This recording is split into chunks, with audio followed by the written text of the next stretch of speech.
कहानी के साथ और चेत कर।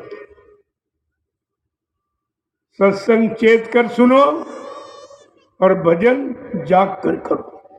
ये दो चीजें याद रखो, सत्संग चेत कर और भजन जाग कर। ये दोनों बातें ध्यान रखोगे तो दोनों का लाभ आपको मिल जाए। और सत्संग सुनते हो तो सो जाते हो, भजन करते हो तो सो जाते हो, तो ना तो सत्संग सुन पा रहे हो ना भजन कर पा रहे हो। इसलिए संतों ने कलयुग के कमजोर गंदे जीवों के लिए एक आधार और रखा है, सेवा। तुम सत्संग में सो सकते हो, भजन में सो सकते हो, लेकिन सेवा में नहीं। सेवा में नींद नहीं आ सकती। जब सेवा करोगे तब नींद नहीं आएगी। तो संतों ने तुम्हारे लिए एक रास्ता जागने का भी रखा कि तुम चाह कर भी नहीं सो सकते। मान लो मिट्टी सेवा करो, कैसे सोगे? अगर कोई सेवा यहाँ कर रहे हो, भंडारे में रोटी बना रहे हो, तो सोओगे नहीं। कैसे सोओगे? रोटी नहीं बनेगी। रोटी खिलाओगे, यानी मतलब सेवा वसूलोगे कि प्रेमियों की सेवा लग जाए, उन बेचारों को लाभ मिल जाए। भजन तो कर नहीं पा रहे, सत्संग सुन नहीं पा रहे, याद नहीं रख पा रहे, चलो इनकी सेवा ही लग जाए। सेवा एक ऐसा आधार है इसमें ये काल माया तुम्हारा कुछ नहीं कर। इसलिए सेवा करने में जीव कहता है, निदिया वा घर जइयो क्या घर सत्य नाम न हो। ए नींद, तू उस घर जा जहां सत्य नाम नहीं बोला, वहां जाता। लेकिन यहां तो सच्ची सेवा हो रही है, परमार्थी सेवा। ऐसे सेवा तो आप परिवार बाल बच्चों की करते हो, संसार शरीर परिवार सबकी सेवा करते हो, लेकिन वो परमार्थी सेवा नहीं है। उसमें जीवात्मा का कल्याण नहीं होगा उस सेवा से। ये जो आप संत महापुरुषों के आदेश पर जो परमार्थी सेवा करते हो, इससे जीवात्मा का कल्याण होता है। ये लदे कर्म कर्जे काल माया के उतरते, ये सब तरह से जीवात्मा पाक साफ निर्मल पवित्र हो जाती। और ये सेवा आज हिंदुस्तान में कहाँ हो रही है?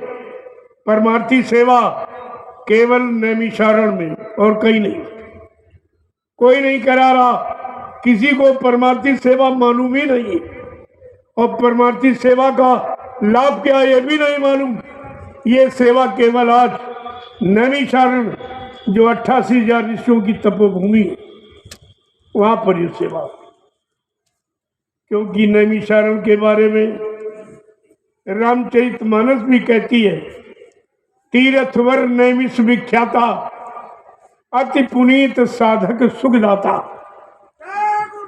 नैमिषारण तीर्थों का महातीर्थ है,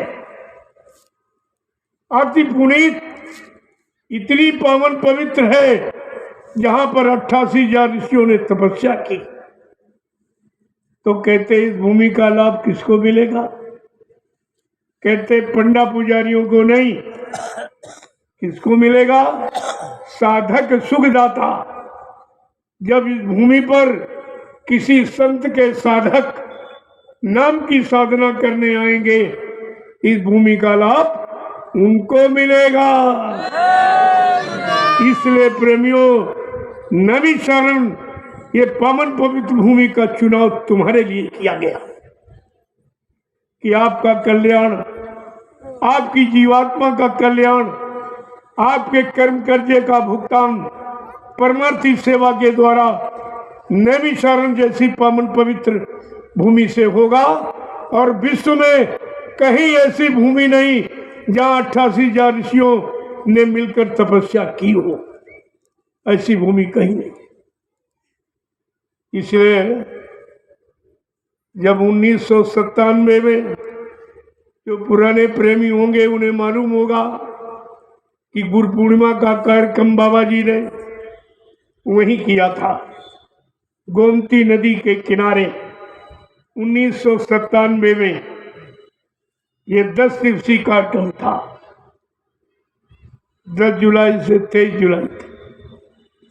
और आखिरी दिन बाबा जी ने क्या कहा था? कहा बच्चा, ये 88,000 ऋषियों की तपोभूमि है, यहीं से सतयुग के अंकुरन निकलेंगे। मथुरा में कभी नहीं कहा यहाँ से सतयुग के अंकुरन निकलेंगे, ये नैमिषारण्य ने कहा। इसलिए उस भूमि का हमने चुनाव किया।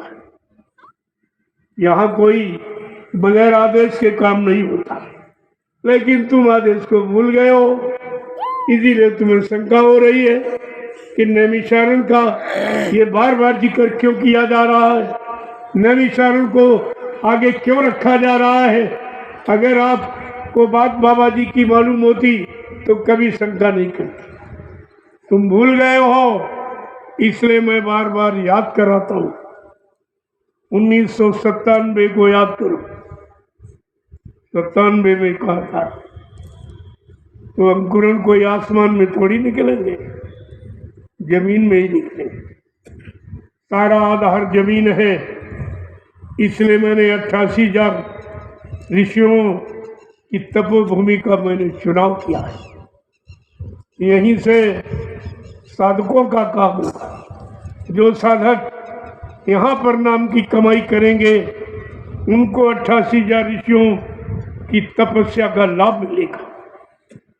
देखो कितना बड़ा लाभ उस भूमि का, और तुम अभी तक नहीं समझ पाए हो। एक तो जानते नहीं हो, सही सच्ची बात याद कराई जाए, बताई जाए तो तुम्हारी समझ में नहीं आता, तो फिर तुम्हारा काम कैसे होगा। जय गुरुदेव, जय गुरुदेव, जय गुरुदेव, जय गुरुदेव। नाम किसका? प्रभु का, प्रभु का प्यारा नाम। जय गुरुदेव।